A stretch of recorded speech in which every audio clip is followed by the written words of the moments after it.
विश्वास हिंदू आस्था में अधिक है और हिंदू सहिष्णु होता है, इसलिए भी इस शब्द का प्रयोग किया गया कि हिंदू मुसलमान सभी बच्चे हमारे यहाँ पढ़ते हैं, लेकिन उनके अंदर देश के प्रति एक सहिष्णुता और देशभक्ति की भावना हो, ये सोच के नाम हिंदू महाविद्यालय रखा गया था। जी बिल्कुल।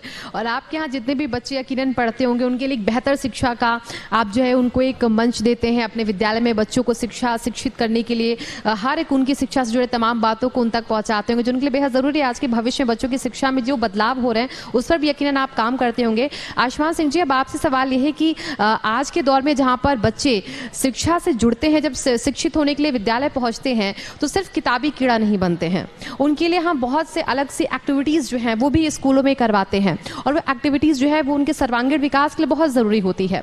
तो ऐसे में आपके विद्यालय में, महाविद्यालय में जितने भी बच्चे स्टूडेंट्स पढ़ने आते होंगे उनके लिए आप किस तरीके से इन एक्टिविटीज़ को आगे बढ़ावा देते हैं, कितना उनको एक्टिविटीज़ से जोड़ते हैं किताबों के बजाय, उनकी अपेक्षा? जी, बहुत अच्छा सवाल किया आपने। ये वर्तमान दौर में ही नहीं, ये बहुत दशकों से, जब मैं स्कूल में पढ़ रहा था, जब मेरे पिताजी से बात होती है, जब वो अपने विद्यालय के समय थे, तब से ये बात चली आ रही है कि किताबी शिक्षा से हटकर हमें अगर सर्वांगीण विकास करना है, हर दिशा में बच्चे आगे जाएं, तो ऐसे बहुत सारे आयाम हैं जिसको हमें बढ़ावा देना होगा। तो हमारे विद्यालय में हम ये प्रयास करते हैं और महाविद्यालय में भी कि जितने भी प्रकार के स्पोर्ट्स हो सकते हैं इंफ्रास्ट्रक्चर उसका डेवलप करें। और कई बार ऐसा होता है कि हमारे पास इस समय लगभग 20 हर स्पेशलाइज्ड स्पोर्ट्स के टीचर्स हैं, लेकिन उसके अलावा भी अगर कोई छात्र आया, उसने कहीं से ट्रेनिंग ली है और ऐसा कुछ कहता है कि सर ये इंफ्रास्ट्रक्चर हमें प्रोवाइड कर दिया जाए, तो मैं भी अपने विद्यालय का, महाविद्यालय का नाम रोशन कर सकता हूं। तो जिस भी तरह की डिमांड स्टूडेंट से भी आती है, शायद इतने तरह के स्पोर्ट्स हैं आज कि हम अवेयर नहीं है उस बारे में। आप ओलंपिक्स में देखती होंगी इतने डाइवर्सिफाइड स्पोर्ट्स हैं, तो अगर कोई डिमांड स्टूडेंट से आती है तो हम उसको भी कैटर करते हैं। और साथ ही साथ हमारा ये प्रयास रहता है कि हम खुद तो सजग ही हैं, लेकिन इसके साथ ही साथ जितने इंटरनेशनल और नेशनल फेम के इंस्टीट्यूशंस हैं जिन्होंने भी अपना नाम स्थापित किया है, और नाम से मेरा मतलब 20, 30, 40 सालों की बात मैं नहीं कर रहा हूँ, नाम का मतलब कि जो एक सेंचुरी भी पूरी कर चुके हैं, ऐसे जो इंस्टीट्यूट्स हैं वो अपने यहाँ क्या अच्छी चीज़ें करा रहे हैं, क्या नया डेवलपमेंट वो करा रहे हैं, उस तरह की हर एक्टिविटी को हम अपने यहाँ इनकॉर्पोरेट करने की कोशिश करते हैं। यानी कि बिल्कुल आप शिक्षा के क्षेत्र से आप उन हर एक बारीकी का ध्यान रखते हैं जो आजकल के बच्चों की शिक्षा के लिए बेहद ज़रूरी है। यानी कि सिर्फ किताबों से ज्ञान नहीं देना है, एक्टिविटीज़, सोशल एक्टिविटीज़ भी हैं, तमाम तरह की खेल हैं, क्योंकि आजकल बच्चे ज़्यादा से ज़्यादा किताबों से ज़्यादा एक्टिविटीज़ से, खेल के ज़रिए जो है वो एजुकेट होना पसंद भी करते हैं। राहुल सिंह जी, अब आपसे सवाल ये है, क्योंकि जब बच्चों की शिक्षा की बात आए और उसकी गुणवत्ता की बात आए, तो उसमें जैसा कि अभी बताया आयुष्मान जी ने कि हम एक्सपेरिमेंट करते हैं, बच्चों से भी हम सजेशन लेते हैं, तो बच्चे भी आपके पास कई सारी डिमांड्स लाते होंगे, उन्हें क्या अपनी एजुकेशन में और बेहतर चाहिए, किस तरीके से वो चाहते हैं शिक्षा लेना, तो कैसे सुझाव बच्चों की तरफ से आते हैं और आप कितने कितने दिन में उनसे पूछते रहते हैं कि बताएं वो कि उनको क्या सही लग रहा है, पढ़ाई में वो क्या चाहते हैं, कैसे वो रोचक बनाए इसको? ऐसा मैम, हमारी 3-4 संस्थाएं चलती हैं जो इंटर कॉलेज भी है और डिग्री कॉलेज भी है, और हर संस्था में काउंसिल मेंबर्स हैं और पेरेंट मेंबर हैं। उनका फीडबैक हर महीने लिया जाता है। इनफैक्ट उनकी बात को टीचर को भी तवज्जो देनी है। ये भी टीचर को कहा गया है, सभी शिक्षकों को, कि काउंसिल मेंबर अगर कह रहा है तो आप समझिए कि मैनेजमेंट बोल रहा है। They are part of our administration. So बच्चे भी बड़ा सम्मानित महसूस करते हैं अपने आप को कि नहीं, हमको इतना पावर दिया गया है, एंड एकदम जैसे एक फॉर्मल मीटिंग होनी चाहिए इस तरह से उनके साथ मीटिंग करते हैं। और वो बच्चे अच्छे भी हैं, उनको डिसिप्लिन और एजुकेशन हर तरह से अच्छे हैं, उन्हीं को काउंसिल में रखा गया है, और उनके फीडबैक को हम पहला आधार मानते हैं कुछ भी नया इम्प्लीमेंट करने के पहले।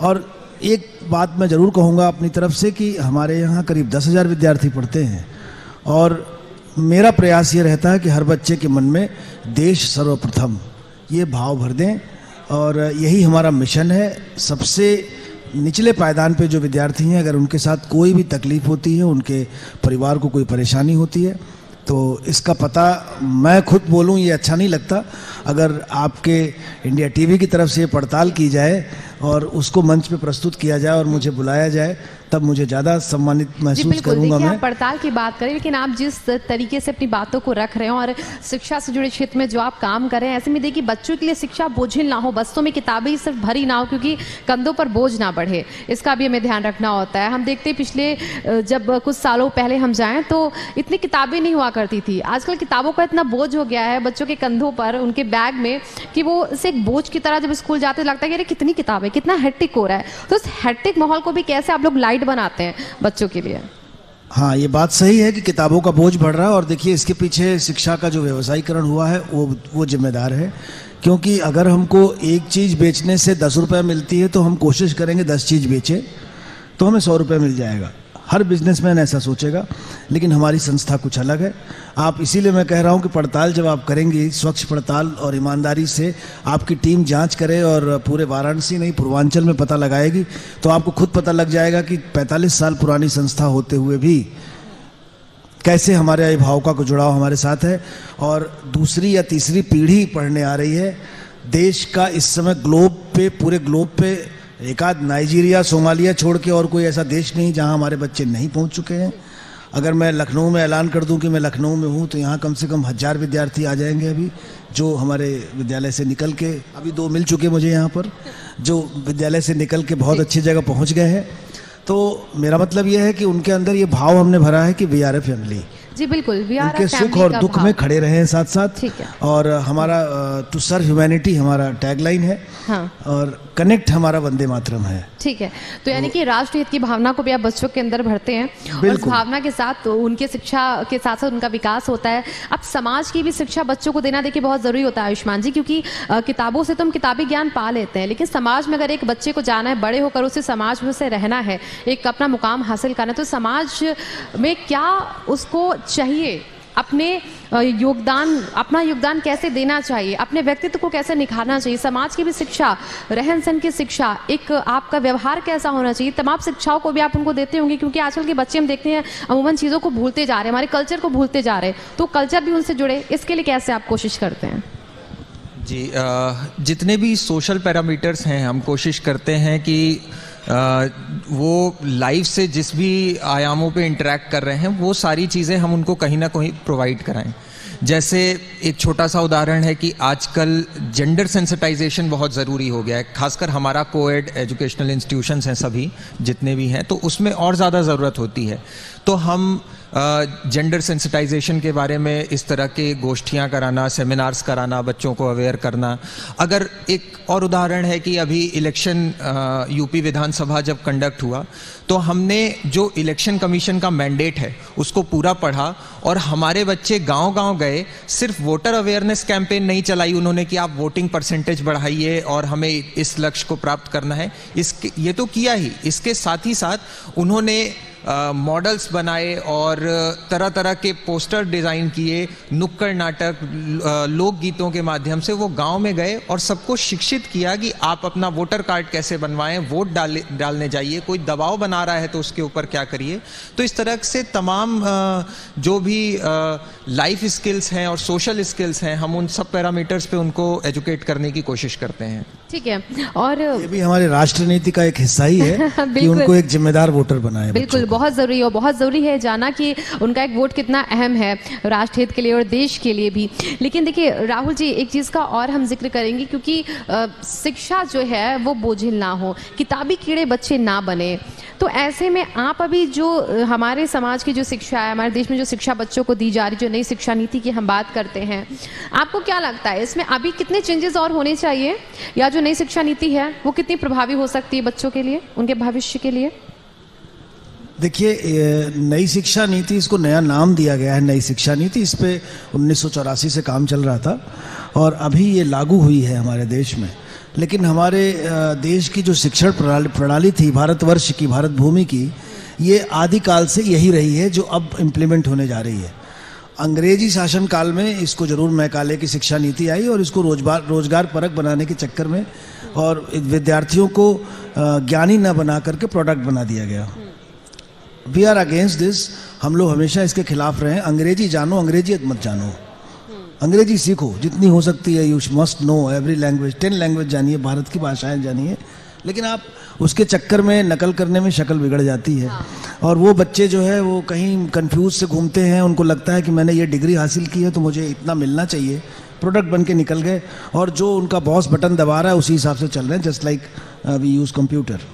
तो हम नई शिक्षा नीति की जो खासियत है वो ये है कि नई बच्चे को ज्ञान देती है, वो हाउ टू डू, तो वो सेल्फ एम्प्लॉयड बनने की तरफ प्रेरित करती है, ना कि एम्प्लॉय बनने की तरफ प्रेरित करती है। ये नई शिक्षा नीति है, हमारे देश में पहले भी यही था। जी आयुष्मान जी, देखिए क्योंकि आप यूथ हैं और यूथ, अगर हम यूथ की बात करते तो यूथ जो आजकल एजुकेट हो रहा है उसकी एजुकेशन में हम देख रहे हैं वो अपने संस्कार, अपना कल्चर, उन सब से कहीं ना कहीं दूर होता जा रहा है। तो आपको क्या लगता है जो आजकल के बच्चे हैं, जो आजकल के यूथ हैं, इनके लिए उस कल्चर को, उस संस्कार को उनके अंदर कैसे आप चाहते हैं कि शिक्षा के ज़रिए लाया जाए ताकि वो समाज में रहें तो समाज के साथ साथ अपने संस्कारों को ना भूलें? आप क्या कहेंगे इसको लेकर? इसमें कहीं ना कहीं देखिए विद्यालय या महाविद्यालय का रोल तो है ही है, पर उतना ही रोल आपके वातावरण का है, आप जहाँ रह रहे हैं उसका भी है। क्योंकि किसी भी इंस्टीट्यूशन में कोई बच्चा या कोई कॉलेज स्टूडेंट है वो कितना टाइम स्पेंड कर रहा है, maximum 6 hours 8 hours a day. आप 2/3 टाइम तो अपने दिन का अपने माँ बाप के साथ, अपने मित्रों के साथ बिता रहे हैं। तो हम उसको गीता के श्लोक पढ़ाकर विद्यालय से घर भेज दें, लेकिन घर में अगर अब वो ड्राइंग रूम में बैठा है और ड्राइंग रूम में माँ बाप गाली गलौज कर रहे हैं, फ़ोन पे झूठ बोल रहे हैं, तमाम तरीके के वाइसेस हैं जो हम देखते हैं कि छोटे बच्चे के सामने भी पेरेंट्स फॉलो कर रहे हैं, तो उस समय सारा दोषारोपण ये करना कि विद्यालय अच्छी शिक्षा नहीं दे रहे या संस्कार नहीं दे रहे, वो गलत है।